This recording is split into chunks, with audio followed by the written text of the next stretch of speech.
Hi, we're Team C. My name is Melissa Kutchell, and I will be doing this presentation. Our group chose to look at methicillin-resistant Staphylococcus aureus, which is an infectious disease commonly known as MRSA. We decided to look at the Seattle, Washington area and focus on the elderly population. The reason we did is because it has shown a prevalence in that area and with the elderly population.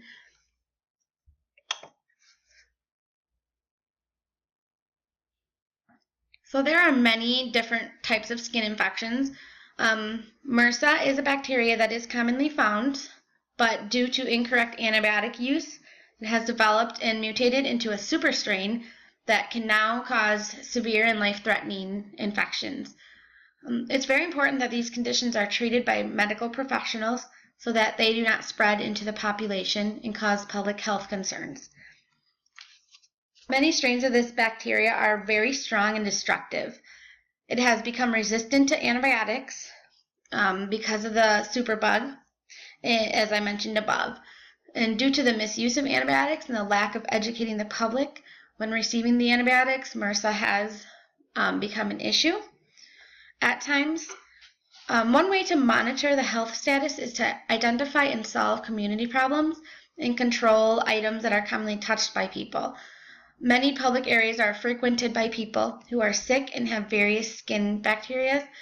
These spread by getting in cuts and entering under the skin. This is why sanitizing services and good hand washing practices are so important, as mentioned under the resource area. Also, we need to check for open wounds. Adults need to encourage children to hand wash and use proper hygiene. The routine infection control, so making sure things are sanitized, clean, make sure that we're not, say in hospitals and other facilities, using the same instruments as a MRSA patient. A lot of times they will try to use disposable things that can be thrown away in MRSA rooms. And then routine procedure for cleaning environment, so using the appropriate cleaning supplies to clean the rooms and the instruments and whatever else needs to be cleaned, and also the nurses or CNAs, if they are dealing with the patient in the hospital, gowning up and using the proper equipment to protect themselves. So the facilities that you will see MRSA in with our population are mostly the hospital and nursing homes, because that has a high prevalence of elderly patients. A lot of times elderly patients are bedridden. They're not up a lot, so they get the bed sores, which can open up as wounds and get infected and turn into MRSA if not watched carefully and washed appropriately.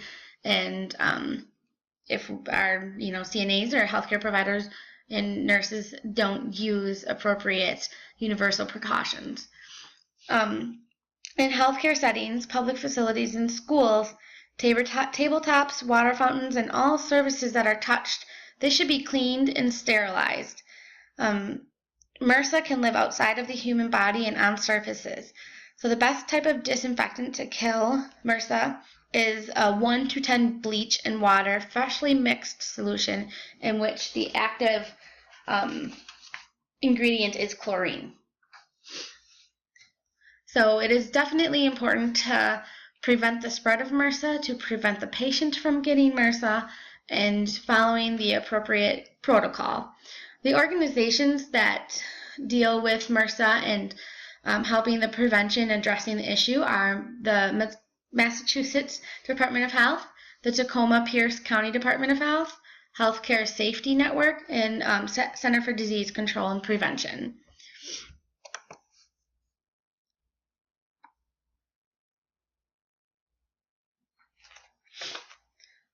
So the Tacoma Health Department has developed policies to help control the spread of MRSA. There are manuals to print and keep in the facility that lists the correct cooking levels, the hand washing, covering of the wounds, the time to know when to see a doctor or to stay home. So if you are at home, like I said, elderly is not the only population to get MRSA. Anyone can get MRSA. So if you are at home, if you have an infection that just won't go away, definitely keep it clean and see a doctor if it just keeps getting worse. A very important protective universal One very important use of protective universal precautions is frequent hand washing. As stated, I can't say that enough. Frequent hand washing is crucial to stop the spreading of diseases. Using disposable gloves when interacting with clients, and also preparing food. So the MRSA toolkits for prevention. There are MRSA toolkits that can help prevent. There's also kits that can help with the cleaning if there is a MRSA spread. You also can contact the Washington State Department of Health and the Public Health of Seattle and King County. Any of these can help you address the issue if there is a spread of MRSA, or if you are concerned and need to ask a question. There are many resources to help address MRSA.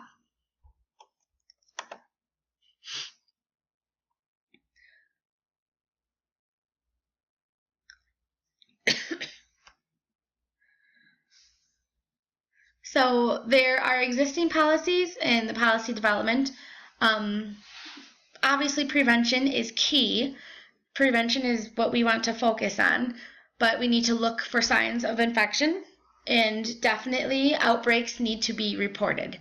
When you're a healthcare provider taking care of a MRSA patient, you need to take that very seriously, and you need to make sure that you are using universal precautions and you are doing everything you can to protect yourself, that patient, and everyone else that you are dealing with, because we want to contain that. We do not want to spread MRSA. There are some immune systems that are going to be weaker and that cannot fight the infection with the antibiotics. So one type of intervention that can be done to address this issue is to add information regarding contagious skin issues to packets to parents when registering children for school. Request that parents recognize skin disorders and seek medical intervention instead of sending children to school with questionable skin conditions. Post the signs in school offices with information or what to look for, when to seek out that intervention. The same should be done in the medical facility waiting rooms.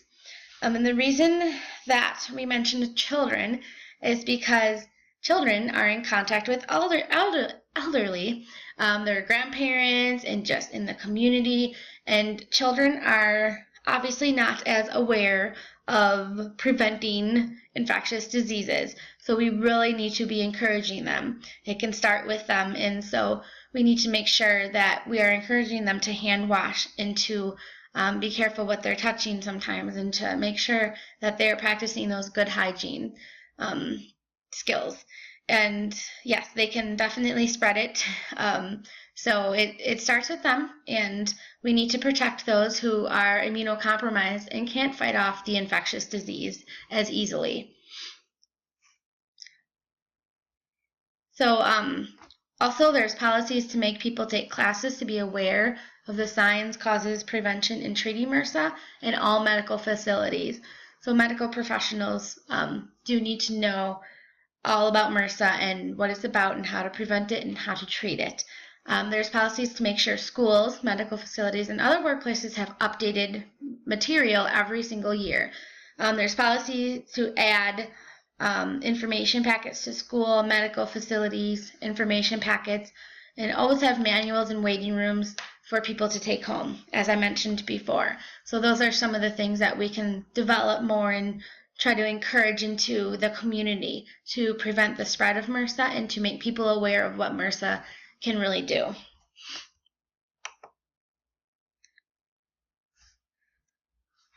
So states are defined as key informants, technical experts, peer reviewers who do not have conflicts of interest when asked for input to a specific subject.